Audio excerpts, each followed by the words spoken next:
Oh. Kita niyo na? Kung nilalagay niyo kasi yung mantika sa tamang lalagyan, hindi matatapon yan. Hindi naman po namin sinasadya eh. Kuya Jude, cool ka lang! Relax!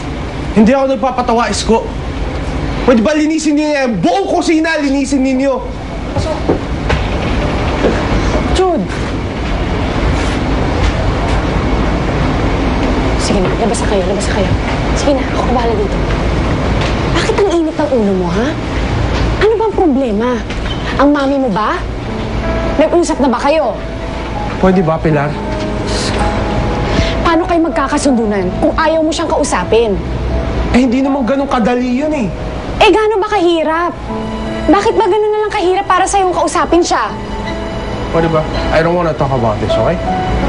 Jude, paano ko maiintindihan kung ayaw mo pag-usapan natin? Bakit ba ang kulit-kulit mo, ha? Hindi ka naman obligadong intindihin ako, di ba? Kaya pwede ba, Pilar, just stay out of this?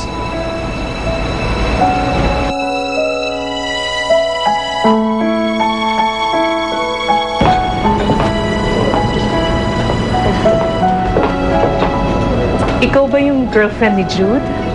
Pilar po. Tita, alis na lang itawag mo sa akin. Nandiyan bang anak ko?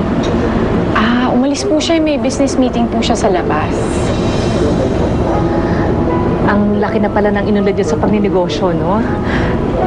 Sino mag-aakalang magkakaroon na siya ng sariling restaurant? Samantalang pinapanood niya lang ako noon habang nagluluto. Gusto niyo pong ipagluto siya ngayon?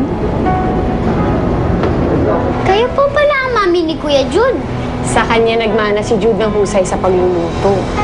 Sabi ni Pilar, mahusay ka din na magluto, Cookie. Hahaluan niyo po ng kamote yung adobong manok? Yan ang paboritong ulam ni Kuya Jude mo.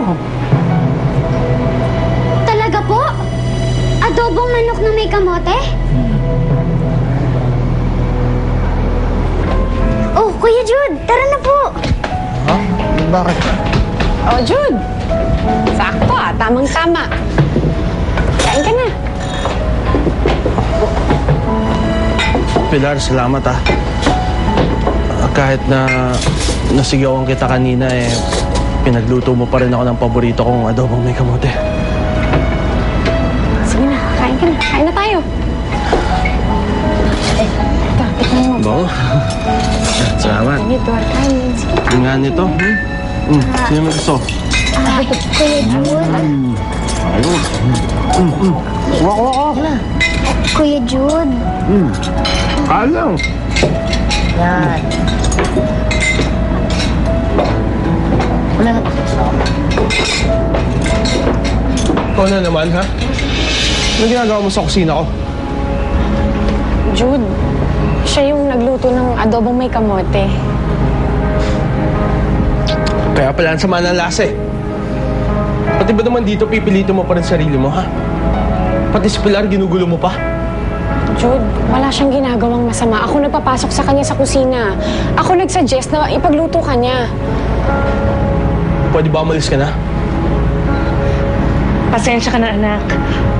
Nagbabaka sakali lang naman ako na makausap ka dito eh. Sabi ko umalis ka, di ba? Jude, ano ka ba? Umalis ka na! Huwag ka nang babalik dito. Sorry po.